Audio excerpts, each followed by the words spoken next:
അയോധ്യയിൽ പ്രാൺപ്രതിഷ്ഠ മറ്റന്നാൾ.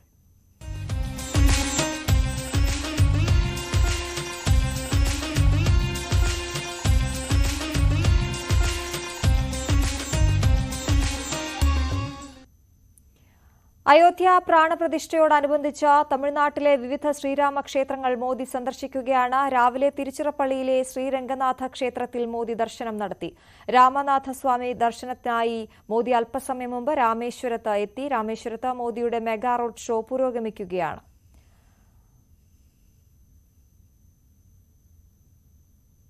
വിവരങ്ങളുമായി സുവി വിശ്വനാഥൻ ചേരുന്നു. സുവി, എങ്ങനെ പുരോഗമിക്കുന്നു റോഡ് ഷോ? ഏതൊക്കെ ക്ഷേത്രങ്ങളാണ് പ്രധാനമന്ത്രി സന്ദർശിക്കുന്നത്?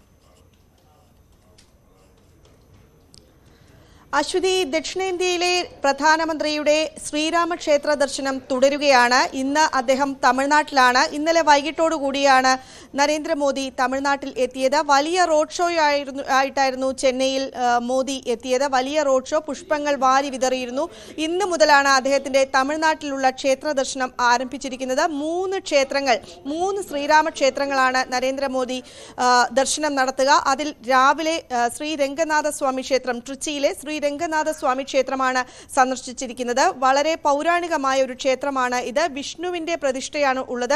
ഒപ്പം തന്നെ ഈ ക്ഷേത്രത്തിന്റെ ഒരു പ്രത്യേകത എന്ന് പറയുന്നത് തേത്രായുഗത്തിൽ ശ്രീരാമൻ പൂജിച്ച വിഗ്രഹമാണ് ഈ ക്ഷേത്രത്തിൽ ഉള്ളത് എന്നാണ് കരുതപ്പെടുന്നത്, എന്നാണ് വിശ്വാസം. അതിന്റെ ഭാഗമായിട്ടായിരുന്നു നരേന്ദ്രമോദി ഇവിടെ എത്തിയത്. അദ്ദേഹത്തിന്റെ വേഷവിധാനങ്ങൾ പൂർണ്ണമായും തമിഴ്നാട്ടുകാരുടെ ആചാരാനുഷ്ഠാനങ്ങൾക്ക് യോജിച്ച തരത്തിലുള്ള വസ്ത്രാലങ്കാരമാണ് അദ്ദേഹം ഉപയോഗിച്ചിരുന്നത്. ഒപ്പം തന്നെ അവിടെ വെച്ച് ഒരു ആനയുടെ അനുഗ്രഹവും അദ്ദേഹം തേടുകയുണ്ടായി. ഒപ്പം തന്നെ ഒരു മൗത്ത് ഓർഗൻ വായിച്ചുകൊണ്ട് ആന മോദിയെ സ്വീകരിക്കുന്ന ഒരു ചടങ്ങും ഉണ്ടായിരിക്കുന്നു. അതിനുശേഷം അദ്ദേഹം ഇപ്പോൾ രാമേശ്വരത്ത് എത്തിയിരിക്കുകയാണ്. 2 മണിയോടുകൂടിയാണ് നരേന്ദ്രമോദി രാമേശ്വരത്ത് എത്തിയിരിക്കുന്നത്. രാമേശ്വരത്തും അദ്ദേഹത്തിന് വലിയ തോതിലുള്ള സ്വീകരണമാണ് ലഭിക്കുന്നത്. നമുക്ക് ദൃശ്യങ്ങളിൽ തന്നെ കാണാം. പൂക്കൾ വർഷിച്ചുകൊണ്ടാണ് അദ്ദേഹത്തിന്റെ റോഡ് ഷോയ്ക്ക് ജനങ്ങൾ അഭിവാദ്യം ചെയ്തുകൊണ്ടിരിക്കുന്നത്. നേരത്തെ രംഗനാഥസ്വാമി ക്ഷേത്രത്തിൽ എത്തുന്നതിന് മുമ്പും ഇത്തരത്തിൽ ജനങ്ങളെ അഭിവാദ്യം ചെയ്യാൻ നരേന്ദ്രമോദി മറക്കുകയുണ്ടായില്ല. ഏതായാലും അവിടെ വെച്ച് രാമായണവും അദ്ദേഹം കേട്ടു. തമിഴ് കവിയായ കമ്പൻ രചിച്ച കമ്പരാമായണമാണ് ശ്രീരംഗനാഥസ്വാമി ക്ഷേത്രത്തിൽ നരേന്ദ്രമോദി കേട്ടത്. എടുത്തു പറയേണ്ട ഒരു കാര്യം, ഈ രംഗനാഥസ്വാമി ക്ഷേത്രത്തിൽ വെച്ചാണ് കമ്പരാമായണം രചിച്ചത് എന്നാണ് പറയപ്പെടുന്നത്. അതിന്റെ ഭാഗമായിട്ടായിരുന്നു അവിടെ വെച്ച് കമ്പരാമായണവും കേട്ടത്. നമുക്കറിയാം, ഈ യാത്രയിലുടനീളം ഗുരുവായൂർ ഉൾപ്പെടെ എത്തിയപ്പോഴും രാമായണം ശ്രവിക്കാൻ അദ്ദേഹം ശ്രദ്ധിച്ചിരുന്നു. തൃപ്രയാറ് അദ്ദേഹം രാമായണം കേൾക്കുകയും മറ്റും ചെയ്തിരുന്നു. 1 മണിക്കൂറായിരുന്നു അവിടെയുള്ള അദ്ദേഹത്തിന്റെ സന്ദർശനം. അതിനുശേഷം മഹാരാഷ്ട്ര, കർണാടക, അതിനുശേഷമാണ് അദ്ദേഹം ഇപ്പോൾ തമിഴ്നാട് എത്തിയിരിക്കുന്നത്. ഇന്ന് രാമസ്വാമി ക്ഷേത്രത്തിൽ, രാമേശ്വരത്തെ രാമസ്വാമി ക്ഷേത്രത്തിൽ അദ്ദേഹം ദർശനം നടത്തും. ഈ റോഡ് ഷോയ്ക്ക് ശേഷമാണ് ദർശനം ഉണ്ടായിരിക്കുക. അതിനുശേഷം നാളെയാണ് അദ്ദേഹത്തിന്റെ 3ാമത്തെ ക്ഷേത്ര ദർശനം. തമിഴ്നാട്ടിലെ 3ാമത്തെ ക്ഷേത്ര ദർശനം നാളെയാണ്. ധനുഷ്കോടിയിലെ കോദണ്ഡ രാമസ്വാമി ക്ഷേത്രമാണ് അദ്ദേഹം സന്ദർശിക്കുക. അതിനുശേഷം ഉച്ചയോടുകൂടി നരേന്ദ്രമോദി അയോധ്യയിലേക്ക് പോകും. ഏതായാലും അയോധ്യയിലെ പ്രാണപ്രതിഷ്ഠാ ചടങ്ങിന് മുന്നോടിയായിട്ടാണ് ഈ രാമക്ഷേത്രങ്ങളെല്ലാം തന്നെ മോദി സന്ദർശനം നടത്തുന്നത്. അവിടെയെല്ലാം തന്നെ അതത് മതാചാര പ്രകാരമുള്ള ആചാരങ്ങൾ പാലിക്കുവാനും അദ്ദേഹം ശ്രദ്ധിക്കുന്നുണ്ട്. നമുക്കറിയാം, കേരളത്തിലേക്ക് എത്തിയപ്പോൾ ഗുരുവായൂരും പിന്നീട് തൃപ്രയാർ ക്ഷേത്രത്തിലും അദ്ദേഹം ദർശനം നടത്തിയിരുന്നു. അതിന് പിന്നാലെ BJP പ്രവർത്തകരെ അഭിസംബോധന സംസാരിക്കുന്ന ഒരു വേദി കൂടി പ്രധാനമന്ത്രിക്കായി ഒരുക്കിയിരുന്നു. തമിഴ്നാട്ടിലെ അദ്ദേഹത്തിന്റെ പരിപാടികൾ എങ്ങനെയാണ്, അതിന്റെ വിശദാംശങ്ങൾ? അശ്വതി, തമിഴ്നാട്ടിലും മഹാരാഷ്ട്രയിലും കർണാടകയിലും കഴിഞ്ഞ 4 ദിവസങ്ങളായി നരേന്ദ്രമോദി സന്ദർശനം നടത്തുകയാണ്. മഹാരാഷ്ട്രയിലും കർണാടകയിലുമായി വിവിധ വികസന പദ്ധതികൾ അദ്ദേഹം ഉദ്ഘാടനം ചെയ്യുകയും ചെയ്തു. തമിഴ്നാട്ടിലും അത്തരത്തിലുള്ള പരിപാടികൾ ഉണ്ടെന്നാണ് മനസ്സിലാക്കാൻ സാധിക്കുന്നത്. പക്ഷേ ഏറ്റവും കൂടുതൽ അദ്ദേഹം ശ്രദ്ധ കേന്ദ്രീകരിക്കുന്നത് ശ്രീരാമക്ഷേത്രങ്ങൾ സന്ദർശിക്കുവാനാണ് എന്ന് നമുക്ക് ഈ അവസരത്തിൽ എടുത്തു പറയണം. കാരണം അദ്ദേഹം ഗുരുവായൂർ എത്തുന്നു, അതിനുശേഷം തൃപ്രയാർ സന്ദർശിക്കുന്നു, തുടർന്ന് മറ്റ് ക്ഷേത്രങ്ങൾ ഏറ്റവും പ്രശസ്തമായ ക്ഷേത്രങ്ങളാണ്. ഇപ്പോൾ രംഗനാഥസ്വാമി ക്ഷേത്രമാണെങ്കിലും രാമേശ്വരത്തെ ശ്രീരാമസ്വാമി ക്ഷേത്രമാണെങ്കിലും ധനുഷ്കോടിയിലെ കോദണ്ഡരാമ ക്ഷേത്രമാണെങ്കിലും ഏറ്റവും അധികം പ്രശസ്തമായ രാമക്ഷേത്രങ്ങളാണ്. ഒപ്പം തന്നെ ഇതിന് പൗരാണികമായ പ്രാധാന്യമുണ്ട്, വാസ്തുപരമായ പ്രാധാന്യമുണ്ട്. അങ്ങനെ വലിയ രാജ്യത്തെ തന്നെ ഏറ്റവും പ്രധാനപ്പെട്ട ക്ഷേത്രങ്ങൾ എന്ന് അവകാശപ്പെടാവുന്ന ക്ഷേത്രങ്ങളാണ്. ആ ക്ഷേത്രങ്ങളിൽ എത്തുകയും അവിടെ നിന്ന് രാമായണം ശ്രവിക്കുകയും ചെയ്തതിന് ശേഷമാണ് മോദി അയോധ്യയിലേക്ക് എത്തുന്നത് എന്നത് നമുക്ക് എടുത്തു പറയണം. ഏതായാലും 22-നാണ് പ്രാൺ പ്രതിഷ്ഠാ ചടങ്ങ് നടക്കുന്നത്. അതിന് മുന്നോടിയായിട്ടാണ് നരേന്ദ്രമോദിയുടെ ദക്ഷിണേന്ത്യയിലെ ക്ഷേത്ര സന്ദർശനം ഇപ്പോൾ പുരോഗമിച്ചുകൊണ്ടിരിക്കുന്നത്. അശ്വതി. ശരി, സുവി വിശ്വനാഥനാണ് വിവരങ്ങൾ നൽകിയത്. അയോധ്യയിൽ മറ്റന്നാളാണ് പ്രാൺ പ്രതിഷ്ഠ. ഇന്നു മുതൽ പൊതുജനങ്ങൾക്ക് പ്രവേശനമില്ല. പ്രതിഷ്ഠാ ചടങ്ങുകളോടനുബന്ധിച്ച് അയോധ്യയിൽ സുരക്ഷ ശക്തമാക്കി. അയോധ്യയിൽ നിന്ന് രഞ്ജിത്ത് രാമചന്ദ്രന്റെ റിപ്പോർട്ട്. അയോധ്യ ആഘോഷ ലഹരിയിലാണ് എന്നുള്ളതാണ് ഏറ്റവും പ്രധാനപ്പെട്ട കാര്യം. പ്രാൺ പ്രതിഷ്ഠയ്ക്ക് ഇന്ന് കഴിഞ്ഞാൽ ഒരു ദിവസം മാത്രമാണ് ബാക്കിയുള്ളത്. ഈ കാണുന്നത് കേന്ദ്രസേനയിലെ വളരെ പ്രധാനപ്പെട്ട വനിതാ ഉദ്യോഗസ്ഥരാണ്. അവരുടെ ദിവസങ്ങളായി അവരുടെ സേവനം ഇവിടെ ലഭ്യമാണ്. ഇവരടക്കമാണ് ഇവിടുത്തെ സുരക്ഷാ ക്രമീകരണങ്ങളുടെ മേൽനോട്ടം വഹിക്കുന്നത് എന്നുള്ളതാണ് പ്രധാനപ്പെട്ട കാര്യം. ഒരുപാട് കേന്ദ്ര സേനാംഗങ്ങളാണ് ഇപ്പോൾ പൂർണ്ണമായും ഇവിടെ എത്തി ഇത്തരത്തിൽ ഈ സുരക്ഷയുടെ ചുമതല വഹിക്കുന്നത്. അങ്ങനെ ഓരോ തരത്തിലുമുള്ള സുരക്ഷാ ക്രമീകരണങ്ങൾ ഇവിടെ ഒരുക്കിയിരിക്കുന്നു. വലിയ തോതിലുള്ള സന്നാഹങ്ങൾ ഒരുക്കിയിരിക്കുന്നു. 21-ന് നാളെ പ്രധാനമന്ത്രി നരേന്ദ്രമോദി ഇവിടെ എത്തും. അദ്ദേഹത്തിന്റെ നേതൃത്വത്തിലായിരിക്കും ഇനിയുള്ള കാര്യങ്ങളുടെ നിയന്ത്രണങ്ങൾ ഉണ്ടാവുക. യോഗി ആദിത്യനാഥ് നാളെ എത്തുമെന്നാണ് മനസ്സിലാക്കുന്നത്. അങ്ങനെ എല്ലാ തരത്തിലും അയോധ്യ പൂർണ്ണ സജ്ജമാണ് പ്രാൺ പ്രതിഷ്ഠയ്ക്കായി. പ്രധാനമന്ത്രി 22-ന് എൻ്റെ തൊട്ടടുത്ത് കാണുന്ന ഈ സരയൂ നദിയിൽ സ്നാനം നടത്തിയ ശേഷമാണ് 2 കിലോമീറ്റർ ഈ രാമപഥിലൂടെ, ഈ കാണുന്ന രാമപഥിലൂടെ നടന്ന് അയോധ്യ ക്ഷേത്രത്തിലേക്ക് പോവുക എന്നതാണ് ഏറ്റവും പ്രധാനമായുള്ള നമുക്ക് ലഭിക്കുന്ന വിവരം. എല്ലാ പ്രധാനപ്പെട്ട ആളുകൾ, കേരളത്തിൽ നടക്കമുള്ള ക്ഷണിക്കപ്പെട്ട ആളുകളൊക്കെ ഇന്നത്തോടുകൂടി ഇവിടേക്ക് എത്തുകയാണ്. ഇന്ന് 24ഓളം സന്യാസിവര്യന്മാർ ഇവിടെ തൊട്ടടുത്തുള്ള 10 സിറ്റിയിലേക്ക് എത്തിക്കഴിഞ്ഞു. മറ്റ് പ്രധാന ആളുകൾ PT ഉഷ അടക്കമുള്ള ആളുകളെ പ്രതീക്ഷിക്കുന്നുണ്ട്. നടൻ മോഹൻലാൽ ചടങ്ങിൽ പങ്കെടുക്കാൻ എത്തില്ല, ചില അസൗകര്യങ്ങൾ കൊണ്ട് എന്ന് അറിയിച്ചിട്ടുണ്ട്. മറ്റ് പ്രധാന വ്യക്തികൾ കേരളത്തിൽ നിന്നും എത്തുമെന്ന് പ്രതീക്ഷിക്കുന്നു. ഏതായാലും 7000-ഓളം അതിഥികളെയാണ് ഇവിടെ പ്രതീക്ഷിക്കുന്ന. അതിഥികൾ 7000-ഓളമാണ്. അവർക്കൊപ്പം മറ്റ് പ്രമുഖരെയും മൊത്തത്തിൽ ഉള്ള ആളുകൾ ഉണ്ടാകും. അവർക്കുള്ള താമസ സൗകര്യമൊക്കെ 10 സിറ്റിയിലും തൊട്ടടുത്തുള്ള ഹോട്ടലുകളിലൊക്കെ ആയി അറേഞ്ച് ചെയ്ത് കഴിഞ്ഞു. ഇവിടെ ഹോട്ടലുകൾ താരതമ്യേന കുറവാണ്. നിർമ്മാണ പ്രവർത്തനങ്ങൾ ഹോട്ടലുകളുടെ നടക്കുന്നതേ ഉള്ളൂ. സ്വാഭാവികമായും അതുകൊണ്ട് തന്നെ താമസ സൗകര്യത്തിലുള്ള ബുദ്ധിമുട്ടൊക്കെ വരുന്ന പലരും അറിയിക്കുന്ന ഒരു പശ്ചാത്തലം കൂടിയുണ്ട്. അങ്ങനെ വലിയ തോതിലുള്ള തയ്യാറെടുപ്പുകൾക്ക് ശേഷം 2 ദിവസം, ഇന്ന് കഴിഞ്ഞാൽ ഒരു ദിവസം മാത്രം ബാക്കിയാണ് പ്രാൺ പ്രതിഷ്ഠയ്ക്കുള്ളത് എന്നാണ് പ്രധാനപ്പെട്ട കാര്യം. അയോധ്യ നഗരത്തിന്റെ മുഖച്ഛായ അപ്പാടെ മാറിക്കഴിഞ്ഞു. 6 മാസം മുമ്പൊക്കെ ഇവിടെ വന്ന് പോയവരൊക്കെ പറയുന്നത് വല്ലാതെ തോതിൽ അയോധ്യ മാറിയിരിക്കുന്നു. കൂടുതൽ വഴികൾ ഇവിടെ വന്നിരിക്കുന്നു, കൂടുതൽ വ്യവസായ സ്ഥാപനങ്ങൾ, കൂടുതൽ ഹോട്ടലുകളൊക്കെ സംഭവിക്കുന്നു. അങ്ങനെ ഇലക്ട്രിക് ബസ്സുകൾ പ്രധാനമായും അയോധ്യയിൽ ഓടിത്തുടങ്ങുന്നു. അങ്ങനെ എല്ലാ തയ്യാറെടുപ്പുകളും പൂർത്തിയാക്കിയാണ് അയോധ്യ നഗരം ഇപ്പോൾ മുന്നോട്ട് പോകുന്നത് എന്നുള്ളതാണ് കാര്യം. ഏതായാലും പ്രാൺ പ്രതിഷ്ഠ ചടങ്ങ് ഇതിന് മുന്നോടിയായുള്ള ശ്രീകോവിലെ പൂജരംഗങ്ങൾ, രാംലല്ലയുടെ ചടങ്ങുകൾ പുരോഗമിക്കുകയാണ്. ഇന്നലെയാണ് രാംലല്ലയുടെ വിഗ്രഹം ചിത്രം പുറത്തു വന്നത്. അത് ക്ഷേത്ര ട്രസ്റ്റ് തന്നെയാണ് ആ വിഗ്രഹത്തിന്റെ ചിത്രം പുറത്തുവിട്ടത്. അങ്ങനെ പൂജ ചടങ്ങുകൾ ക്ഷേത്രത്തിൽ പുരോഗമിക്കുന്നു. നമുക്കറിയാം ഇന്നു മുതൽ പൊതുജനങ്ങൾക്ക് ഇന്നും നാളെയും മറ്റന്നാളും ദർശനമില്ല, അവർക്ക് അവിടെ എത്താനുള്ള സാഹചര്യം ഇല്ല. 23 മുതലാകും ഇനിയും പൊതുജനങ്ങൾക്കായുള്ള ദർശനത്തിലുള്ള കാര്യങ്ങൾ ഒരുക്കുക. 23 മുതൽ ലക്ഷക്കണക്കിന് ഭക്തരെ ഓരോ ദിവസവും പ്രതീക്ഷിക്കുകയും ചെയ്യുന്നു. ഏതായാലും അയോധ്യയിലെ ഓരോ സ്പന്ദനങ്ങളും ന്യൂസ് 8-ലൂടെ പ്രേക്ഷകരിലേക്ക് എത്തിക്കും വരുന്ന മണിക്കൂറുകളിലും. ഞാനും പ്രശാന്ത് മംഗലശ്ശേരിയും ഉള്ളത് ഇപ്പോൾ അയോധ്യയിലെ ലതാ ചൗക്കിലാണ്. കൂടുതൽ വിവരങ്ങൾ ഇനിയുള്ള ബുള്ളറ്റിനുകളിലും എത്തിക്കാം.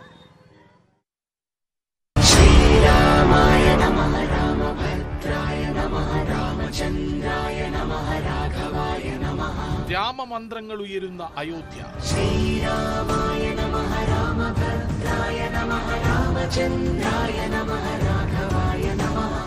രാംലല്ല അനുഗ്രഹീതമാക്കിയ പുണ്യഭൂമി.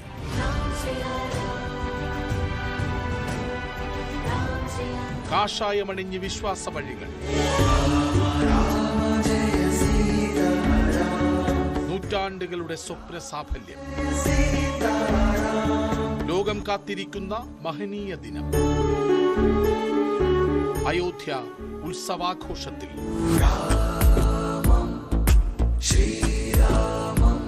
അയോധ്യയിൽ നിന്ന് തത്സമയ റിപ്പോർട്ടുകൾ.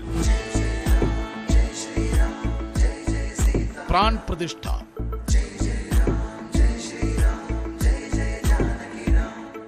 ചടങ്ങുകളും അയോധ്യാപുരിയിലെ വിശേഷങ്ങളും സമഗ്രമായി ന്യൂസ് 18-ൽ മാത്രം.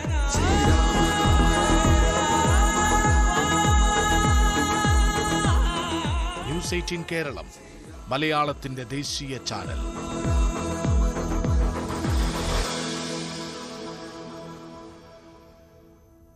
മറ്റു വാർത്തകളുടെ വേളയ്ക്ക് ശേഷം.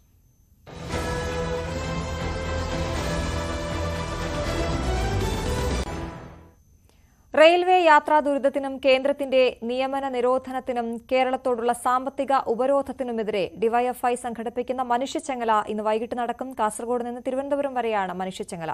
തിരുവനന്തപുരത്ത് നിന്ന് വി വിനോദും കാസർഗോഡ് നിന്ന് കെ വി ബൈജുവും ചേരുന്നു. ആദ്യം വിനോദിലേക്ക്. വിനോദ, ഒരുക്കങ്ങൾ ഏത് രീതിയിലാണ്, എപ്പോഴാണ് ആരംഭിക്കുക?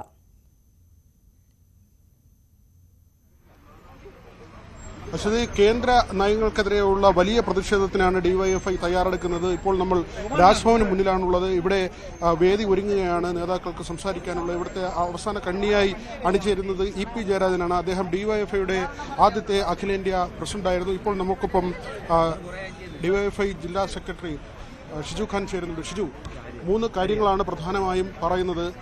റെയിൽവേ ദുരിതം, അതോടൊപ്പം തന്നെ യുവജനങ്ങൾക്ക് തൊഴിൽ നിഷേധിക്കുന്നത്, സാമ്പത്തികമായി ഞെരുക്കുന്നത്. എങ്ങനെയാണ് ഇന്നത്തെ സമരം പ്രതിഫലിക്കുക?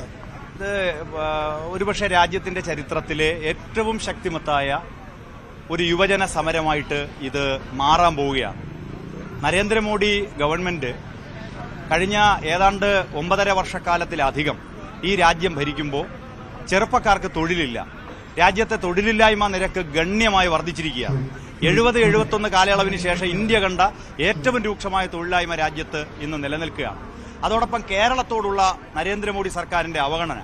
നമ്മൾ അവകാശ അധികാരങ്ങളോടുകൂടിയ ഒരു സംസ്ഥാനമാണ്.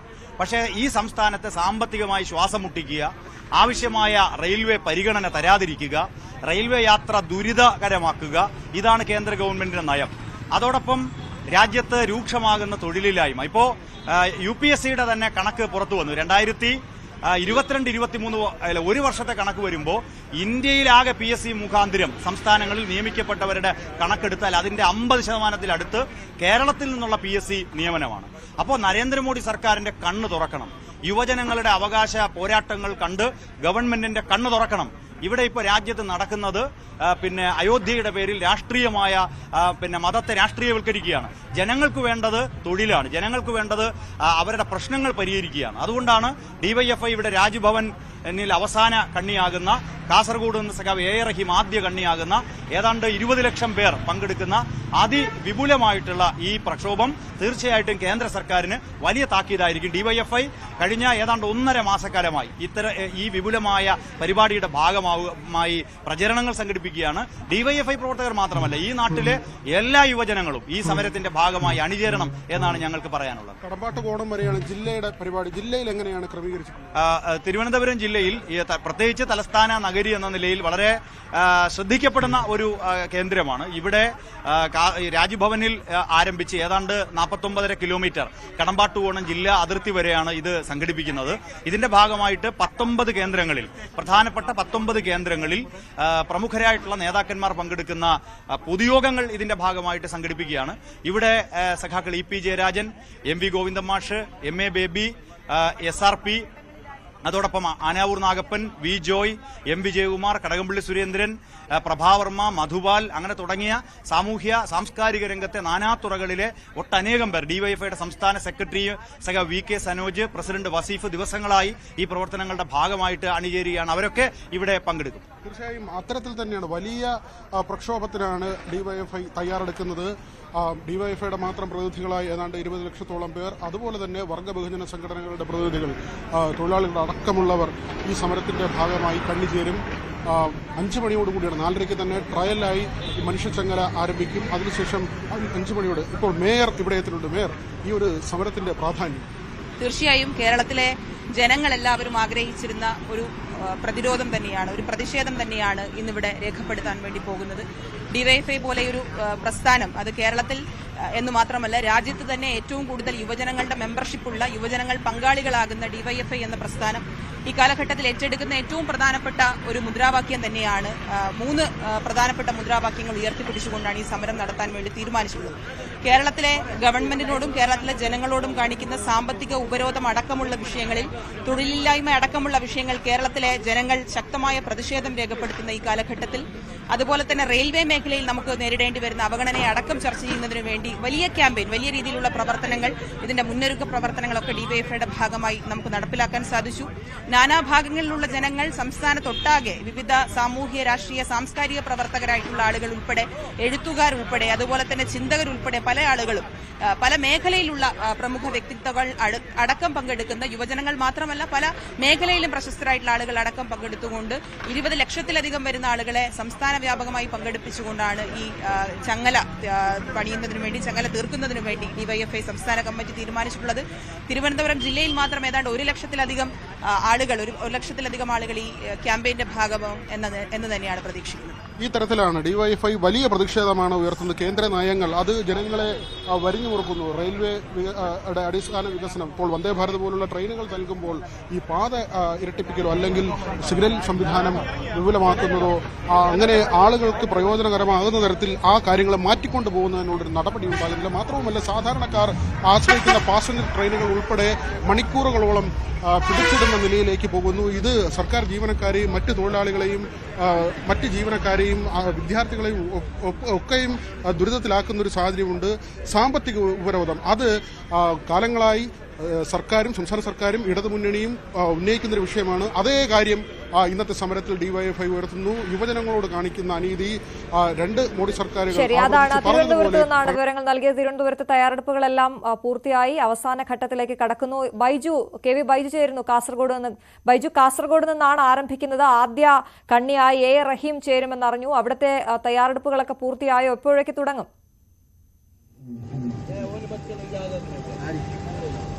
തീർച്ചയായും അശ്വതി, ഇനിയും സഹിക്കണോ ഈ കേന്ദ്ര അവഗണന എന്ന മുദ്രാവാക്യമുയർത്തിയുള്ള ഡിവൈഎഫ്ഐയുടെ പരിപാടി അല്പസമയത്തിനകം ഇവിടെ നിന്ന് ആരംഭിക്കും. അശ്വതി സൂചിപ്പിച്ചതുപോലെ തന്നെ ഞാനിപ്പോൾ ഉള്ളത് കാസർഗോഡ് റെയിൽവേ സ്റ്റേഷനാണ്. ഇവിടെ ആദ്യ കണ്ണിയാവുക എ റഹീമാണ്. ഡിവൈഎഫ്ഐ അഖിലേന്ത്യാ പ്രസിഡന്റ് എ റഹീം ആദ്യ കണ്ണിയാകും.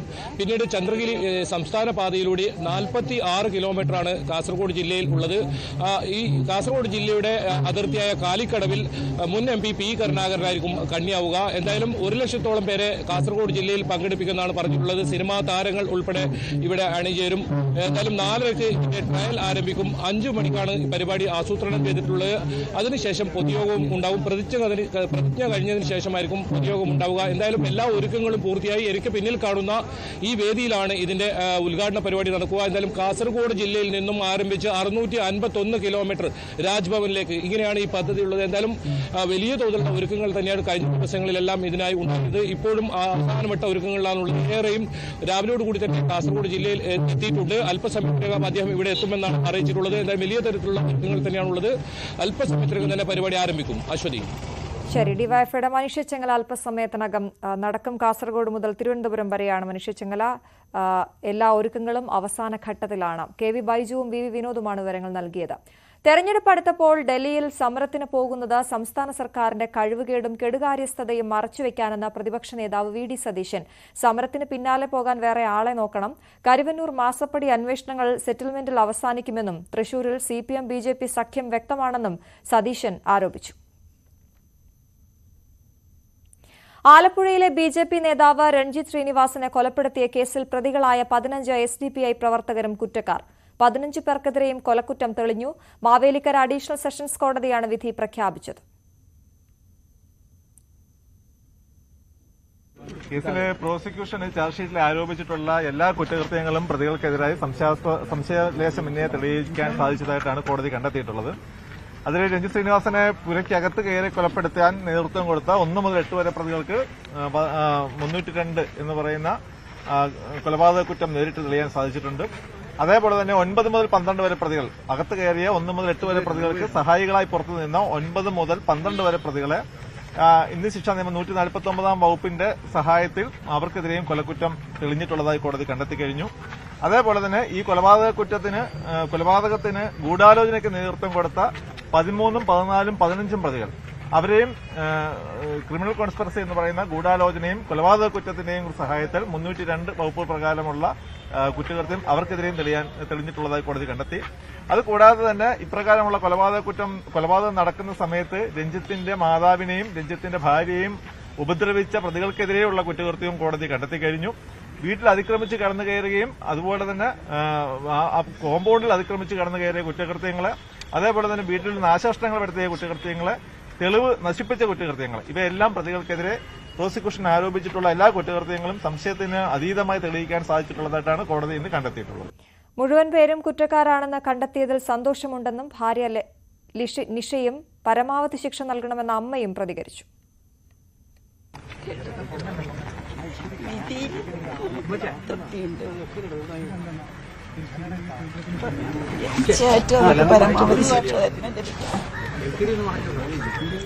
വിധിയിൽ ആശ്വാസമുണ്ട്. 15 പേരും കുറ്റക്കാരാണെന്ന് കണ്ടതിൽ ആശ്വാസമുണ്ട്.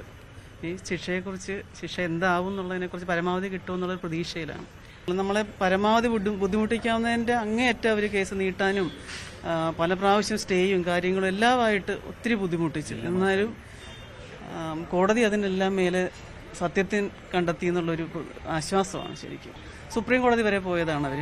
ഏതായാലും സുപ്രീം കോടതി ഹൈക്കോടതിയുടെ വിധിക്ക് വിട്ടു. ഹൈക്കോടതി അടുത്ത സ്റ്റേഷൻ തൊട്ടടുത്ത അഡീഷണൽ ജില്ലാ കോടതിയിലേക്ക് കേസ് മാറ്റിയതായിരുന്നു. തിങ്കളാഴ്ച അവരുടെ ഭാഗം കേൾക്കാൻ വേണ്ടി വെച്ചിരിക്കുകയാണ്. അതിനുശേഷമേ ശിക്ഷാവിധി പറയുകയുള്ളൂ. എന്തായാലും ഉറച്ചു വിശ്വസിക്കുന്നു കോടതി. നീതിപീഠത്തിൽ വിശ്വാസമുണ്ട്. ശിക്ഷാവിധിയിൽ തീരുമാനം തിങ്കളാഴ്ച ഉണ്ടാകും. പാറശാലയിൽ വനിതയ്ക്ക് നേരെ ഓട്ടോറിക്ഷ ഡ്രൈവറുടെ ആക്രമണം. പാറശാല കൃഷി ഓഫീസിലെ ജീവനക്കാരി സരിതയ്ക്ക് നേരെയാണ് ആക്രമണമുണ്ടായത്. മർദ്ദിച്ച ശേഷം സരിതയുടെ ഫോണുമായി ഓട്ടോറിക്ഷ ഡ്രൈവർ കടന്നതായാണ് പരാതി. പാറശാല പോലീസ് സ്ഥലത്തെത്തി അന്വേഷണം ആരംഭിച്ചു. വിവരങ്ങളുമായി അരുൺ മോഹൻ ചേരുന്നു. അരുൺ, എന്താണ് സംഭവിച്ചത്? അശ്വതി, ഏതാനും നിമിഷങ്ങൾക്ക് മുമ്പായിരുന്നു ഈ ഒരു സംഭവം അരങ്ങേറിയത്. പാറശാല കൃഷി ഓഫീസിന് മുന്നിലായിരുന്നു ഈ ഒരു നാടകീയ സംഭവങ്ങൾ അരങ്ങേറിയത്. ഈ കൃഷി ഓഫീസിലെ അസിസ്റ്റന്റ് താൽക്കാലിക ജീവനക്കാരിയാണ് ഈ സരിത എന്ന് പറയുന്ന പെൺകുട്ടി.